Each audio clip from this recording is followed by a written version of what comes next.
ఓం శ్రీ మాత్రే నమ. శ్రీదేవి భాగవతం 6వ స్కందము 23వ అధ్యాయము. హైహయులు. చెప్పాను కదా అందుకున్నారు ఏకవీరుడు. నేనే హైహయుణ్ణి, నా పేరే ఏకవీరుడు. లక్ష్మి మా అమ్మ. నీ మాటలు విని ఏకావళి మీద అనురాగం కలుగుతోంది. ఆమె నన్ను మనసారా వరించినట్లు కాలకేతువుతో చెప్పిందన్నావు నువ్వు. మరొకరిని వరించనందని కూడా అన్నావు. ఇది విని ఆమె వాణ్ణే అయిపోయాను. సరే, ఇప్పుడు ఏం చెయ్యాలి? కాలకేతువు పట్నం నేనెరగను. నేనక్కడికి వెళ్ళే దారి చూపించు. తప్పకుండా వాణ్ణి చంపేస్తాను. ఏకావళిని విడిపిస్తాను. కూతుర్ని చూసి రైభ్యుడు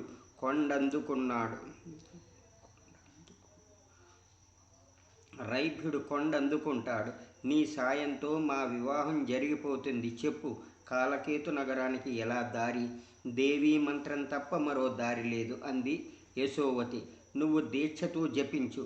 నేను క్షణాల మీద తీసుకువెళతాను. నా వెంటరా. పెద్ద సైన్యం కూడా తీసుకురా. యుద్ధం తప్పదక్కడ. కాలకేతువు బలవంతుడు. బ్రహ్మాండమైన దండును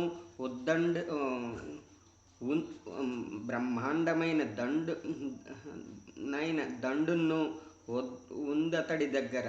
వాణ్ణి హతమార్చి మా ఏకావళిని విడిపించడం నీ కర్తవ్యం. లోకమాత మంత్రం జపించాడు. ఇంతలో దైవికంగా అక్కడికి దత్తాత్రేయుడు వేంచేశాడు.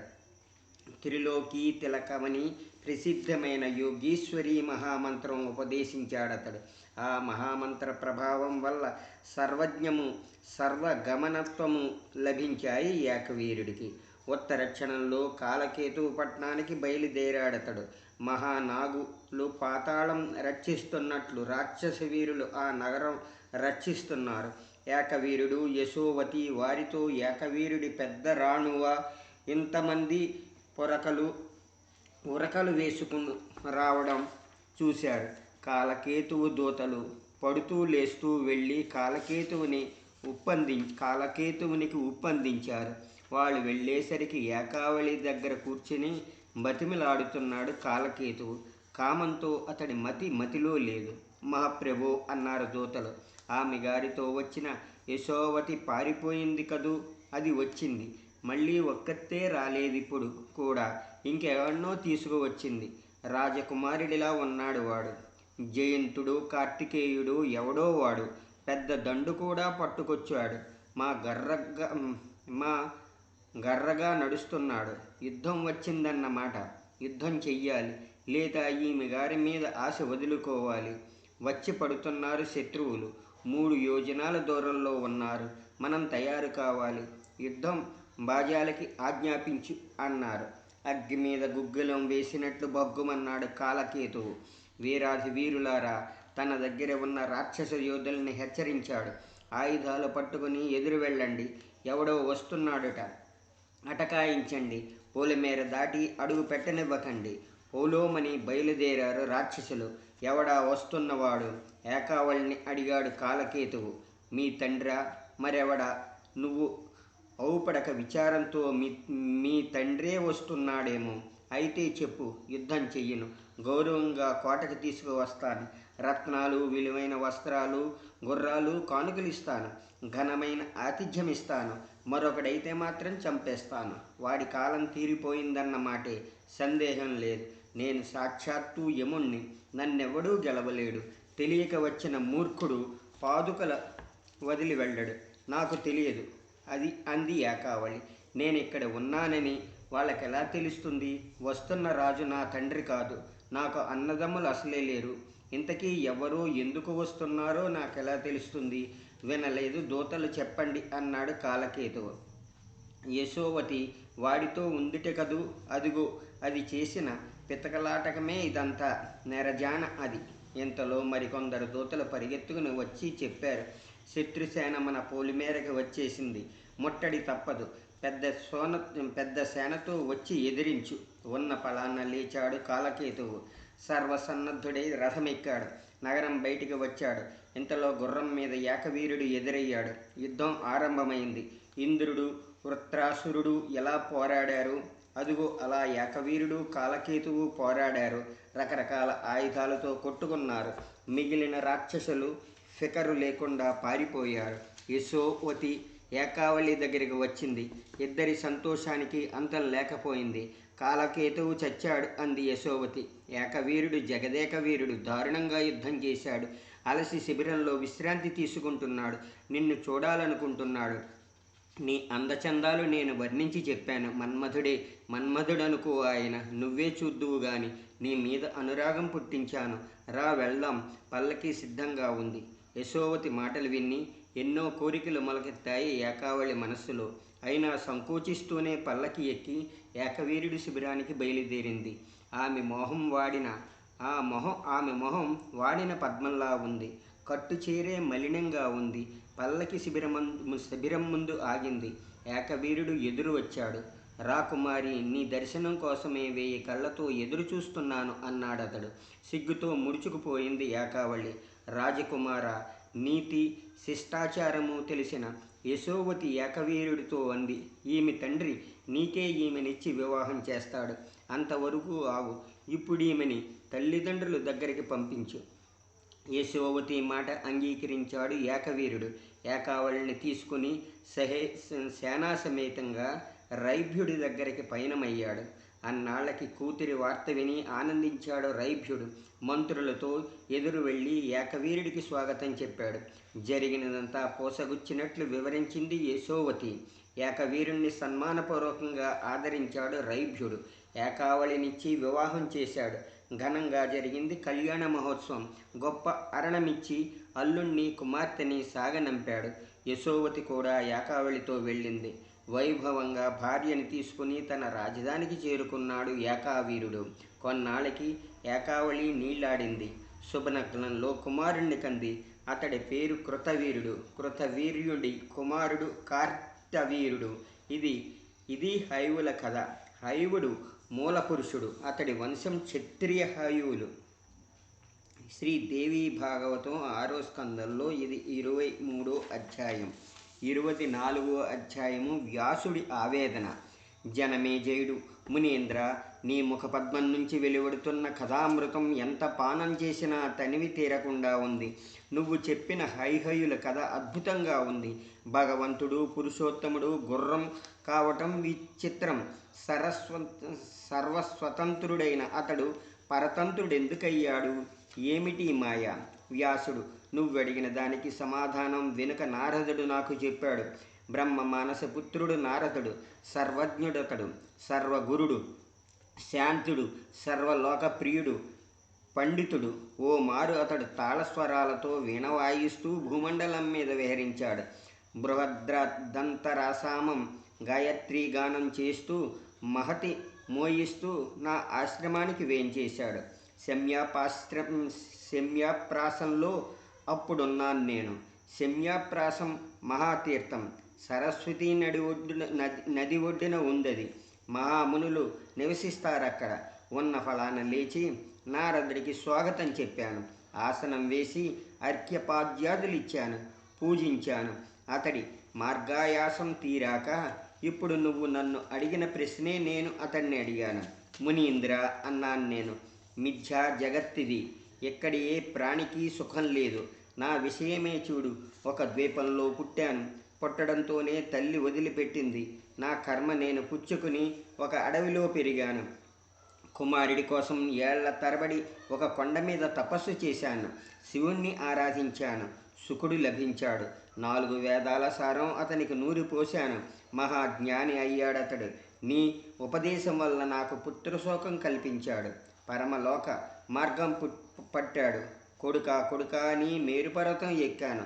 దుఃఖంతో గురుజాంగలం చేశాను. ఇదంతా మిథ్యని తెలిసి కూడా మాయలో పడ్డాను. పుత్రశోకం అనుభవించాను. సీదాగా బలం పోయింది.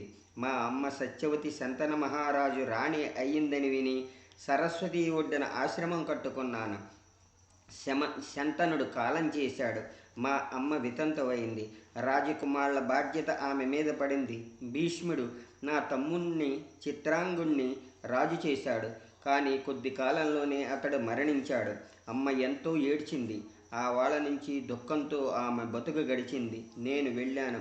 భీష్ముడితో కలిసి ఆమెను ఓదార్చాను. భీష్ముడు వివాహమాడలేదు, రాజ్యమును అంగీకరించలేదు. అంచేత చిన్న తమ్ముణ్ణి విచిత్ర వీరుణ్ణి రాజు చేశాడు. తన భుజబలంతో కాశీరాజు కన్యల్ని తెచ్చి ఇద్దరిని అతనికి పెళ్లి చేశాడు. కొన్నాళ్ళయ్యాక రాజయక్ష్మయు రోగంతో విచిత్ర వీర్యుడును కాలం చేశాడు. సంతానం లేకుండానే చనిపోయాడు. మా అమ్మ దుఃఖానికి అంతం లేకపోయింది. ఆమె కోడళ్ళిద్దరూ సహగమనం చేయడానికి సిద్ధపడ్డారు. భీష్ముడితో ఆలోచించి వాళ్ళని వారించింది. మా అమ్మ భీష్ముడి ఆలోచన మీదే నన్ను హస్తినాపురం పిలిచిందామె. ఉన్న ఫలాన వెళ్ళాను. నేను అమ్మకి నమస్కరించాను.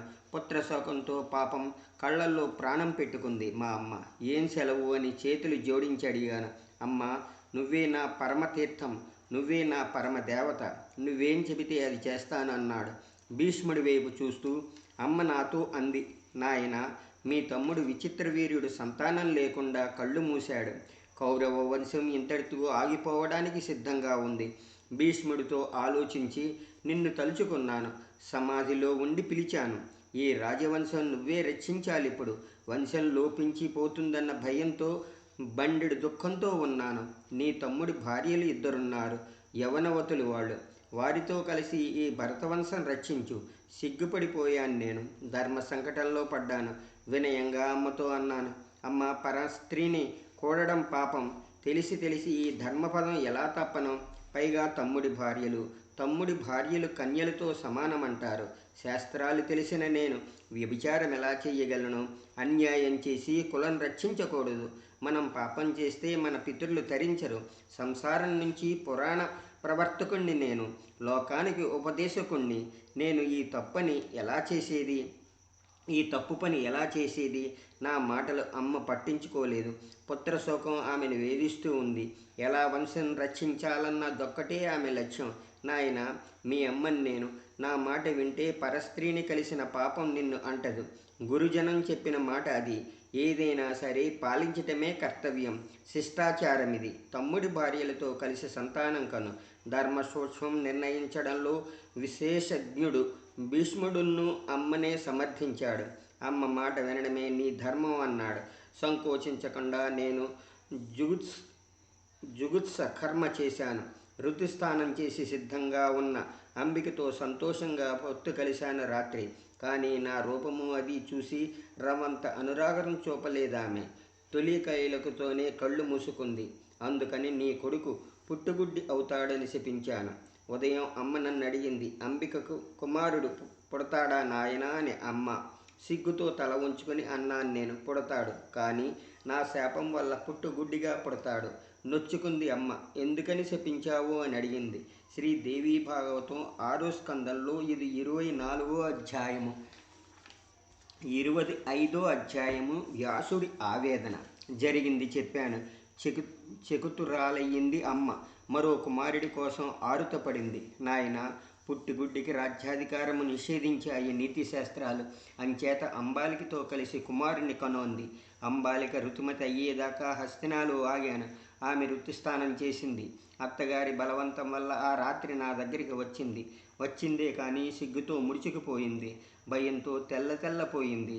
జటాధారిణి, శృంగార రసం తెలియని వాణ్ణి నన్ను చూసి చెమట్లు పోసుకుంది. వడవడ వణికింది. ఆమెతో జత కలిశాను. కానీ ఆమె వైఖరి చూసి కోపం వచ్చింది. నన్ను చూసి వెలవెలపోయావు, నీ కొడుకు పాండువర్ణంతో పుడతాడు అని శపించాను. ఉదయం లేచి అమ్మ అనుమతి తీసుకుని నా ఆశ్రమానికి వచ్చేశాను. 10 మాసాలు నిండాక అంబ అంధుణ్ణి కంది. అంబాలిక పాండుకుమారిని కంది. అంబ కొడుకు ధృతరాష్ట్రుడు, అంబాలిక కొడుకు పాండురాజు.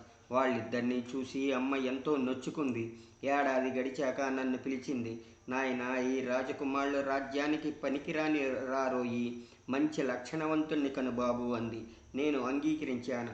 ఆ రాత్రి అంబాలికను బోధపరిచి పంపించింది. అంబాలిక అత్తగారి ముందు ఏమీ అనలేదు. కానీ రాత్రి ఒక పరిచారికను, మంచి అందకత్తెను ముస్తాబు చేసి నా దగ్గరే పడక గదికి పంపింది. ఆమె మాత్రం రాలేదు. గుమ్మంటున్న రక్త చందనం పూసుకుంది దాసి. పూలమాలలు వేసుకుంది. హంస నడకతో నా దగ్గరికి వచ్చింది. ప్రేమతో నన్ను కౌగిలించుకుంది. సంతోషించాను నేను. రాత్రంతా ఆమెను అనుభవించాను. సౌభాగ్యవతి ఆమెకి వరమిస్తూ అన్నాను. లక్షణవంతుడైన కొడుకు పుడతాడు నీకు. రూపవంతుడవుతాడు. సర్వధర్మాలు తెలిసినవాడవుతాడు. సత్యవంతుడవుతాడు. శమరతుడవుతాడు. 10 మాసాలు గడిచాక విదురుడిని కుమారుణ్ణి కందామె. నారద, పరస్త్రీల గర్భంలో అలా 3 కుమారుల్ని కన్నాను. వాళ్ళని చూస్తే నా మనస్సు మాయలో పడుతూ ఉండేది. నా శకుణ్ణి మరిచిపోయేవాణ్ణి. మాయ మహా చెడ్డది. ఆత్మజ్ఞానం లేని వాళ్ళకది లొంగదు. ఈ మాయకి ఒక కారణము, ఒక ఆలంబనము లేదు. మహాజ్ఞానుల్ని కూడా ఇది మోహంలో ముంచేస్తుంది. ఒకవైపు మా అమ్మ మీద, ఒకవైపు ఈ కుమారుల మీద ప్రేమగా ఉండేది నాకు. అంచేత అడవిలో ఉండినా శాంతి లేకుండా పోయింది. అటు హస్తిన వెళ్ళేవాణ్ణి, ఇటు ఆశ్రమానికి తిరిగి వచ్చేవాణ్ణి. ఎవరి కుమారుళ్ళు, ఏమిటి మోహం అని అప్పుడప్పుడు జ్ఞానోదయం కలిగేది. నేను హరి అన్నాక నాకు పిండం కూడా వెయ్యరు వీళ్ళు. వ్యభిచారపుత్రులు వీళ్ళు. వీళ్ళ వల్ల సుఖమేముంది అనుకునేవాణ్ణి. తెలిసి మోహమనే చీకటి నూతిలో దిగిపోయాను. భీష్ముడి సమ్మతి మీద పాండురాజు రాజయ్యాడు. నా కొడుకే రాజయ్యాడు కదా అని ఆనందం కలిగింది. అతడి 2 భార్యల్ని పెళ్లి చేసుకున్నాడు. ఒక ఆమె సూరసేనుడి కూతురు కుంతి, ఒక ఆమె మద్రదేశం రాజకుమార్తె మాద్రి. స్త్రీ సాహసం చేస్తే మరణిస్తావు అనడం చేత భార్యలతో అడవికి వెళ్ళిపోయాడు పాండురాజు. నా కొడుకు అడవి బ్రతుకుతున్నాడని తెలిసి విచారం వేసింది. వెళ్ళి అతన్ని కలుసుకున్నాను. తిరిగి హస్తినాపురం వచ్చి ధృతరాష్ట్రుణ్ణి చూశాను. అనంతరం ఆశ్రమానికి వచ్చేశాను. పాండురాజు వానప్రస్థ జీవితం గడిపాడు. ధర్ముడు, వాయువు, దేవేంద్రుడు, అశ్విని కుమారుళ్ళు వీరి వీర్యంతో 5 క్షేత్రజ్ఞుల్ని కన్నాడు. కుంతి ధర్మరాజుని, భీమార్జుల్ని కంది. మాద్రి నకుల సహదేవుల్ని కంది. ఓనాడు పాండురాజు మాద్రిని కలవబోయాడు. పూర్వశాపం వల్ల ఠారున మరణించాడు. మునులు అతడి దహన సంస్కారం చేశారు. మాద్రి సహగమనం చేసింది. కుమారుల మోహం చూసి ఆగిపోయింది కుంతి. మునులు కుమారులతో ఆమెను హస్తిన తీసుకుని వెళ్ళారు. భీష్మ విదురుల పరం చేశారు. నా మనవలు పాండవుల కోసం నా మనస్సు ఎంతో ఆందోళన పడింది. పాపం తండ్రి లేని బిడ్డలు వాళ్ళు. భీష్ముడు, ధృతరాష్ట్రుడు, విదురుడు వాళ్ళని ఎంతైనా ఆదరించారు. కానీ ధృతరాష్ట్రుడి కొడుకులు దుర్యోధనుడు మొదలైన దుష్టులు కపటం చేసి కయ్యమాడారు. ద్రోణుడు వచ్చి రాజకుమారులకి ధనుర్విద్య నేర్పాడు. పెళ్లికి ముందు కుంతి కర్ణుణ్ణి కంది గంగలో విడిచిపెట్టింది. సూతుడు, అతిరథులు అతన్ని తీసి పెంచుకున్నారు. కర్ణుడు దుర్యోధనుడి పక్షం చేరాడు. కౌరవులు, పాండవులు మనస్పర్ధలు అధికమయ్యాయి. దగ్గర ఉంటే విరోధం తప్పదని పాండవుల్ని వారణావతం పంపాడు ధృతరాష్ట్రుడు. అక్కడ వాళ్ళకి భవనాలను కట్టించడానికి సంకల్పించాడు. కానీ దుష్ట దుర్యోధనుడు పురోచుణ్ణి పంపి లక్క ఇల్లు కట్టించాడు. లక్క ఇంట పాండవులు, కుంతి తగలబడిపోయారని విన్నాను. ఎంత బాధపడ్డానో నాకే తెలుసు. తరువాత నిజం తెలిసిన వాళ్ళ కోసం అడవుల వెంబడి వెతికాను. పగలనక రేయనక ఏకచక్రపురంలో వాళ్ళని చూశాను. అప్పుడు కానీ శాంతి కలగలేదు నాకు. వాళ్ళని ద్రుపదుడి పట్నానికి పంపేశాను. పాంచాలం బాగా బక్కచిక్కిపోయిన పాండవులు బ్రాహ్మణ వేషంతో లేడి చర్మాలు ధరించారు. ద్రౌపది స్వయంవరంలో మృత్యుయంత్రం వేశాడు అర్జునుడు. ద్రౌపదిని గెలుచుకున్నాడు. తల్లి ఆజ్ఞ ప్రకారం 5 అన్నదమ్ములు ద్రౌపదిని పెళ్లి చేసుకున్నారు. మనవల పెళ్లి చూసి మురిసిపోయాను. ద్రౌపదితో హస్తినాపురం వెళ్ళారు పాండవులు. వాళ్ళకి ఖాండవవనం ఇచ్చాడు ధృతరాష్ట్రుడు. కృష్ణుడితో కలిసి అగ్నిదేవుణ్ణి తృప్తిపరిచాడు అర్జునుడు. ఖాండావనం దగ్ధమయ్యింది. ధర్మరాజు రాజసూయాగం చేశాడు. నా ఆనందమప్పుడు వారి వైభవము మయసభ చూసి నన్ను కన్ను కుట్టింది దుర్యోధనుడికి. శకునితో కలిసి మాయాజోదమాడి ధర్మరాజు రాజ్యం లాక్కున్నాడు. అతడు ద్రౌపదిని అవమానించాడు. 12 ఏళ్ళు పాండవుల్ని అడవికి తరిమాడు. నేను ఎంతో బాధపడ్డాను. సంసారం మిథ్యని తెలుసు నాకు. అయినా మాయా మమత తప్పించుకోలేకపోయాను. నేనెవరు, కుమారులెవరు, తల్లి ఎవరు, సుఖమంటే ఏమిటి మోహం, ఏది దారి, ఏది శాంతి, ఇలా ముందు వెనుకలాడేది మనస్సు. ఇప్పుడు అలాగే ఉంది నారద. ఏమిటి మాయ అని అడిగాడు. శ్రీదేవి భాగవతం 6వ స్కందంలో ఇది 25వ అధ్యాయము. ఈరోజు పురాణం సంపూర్ణం.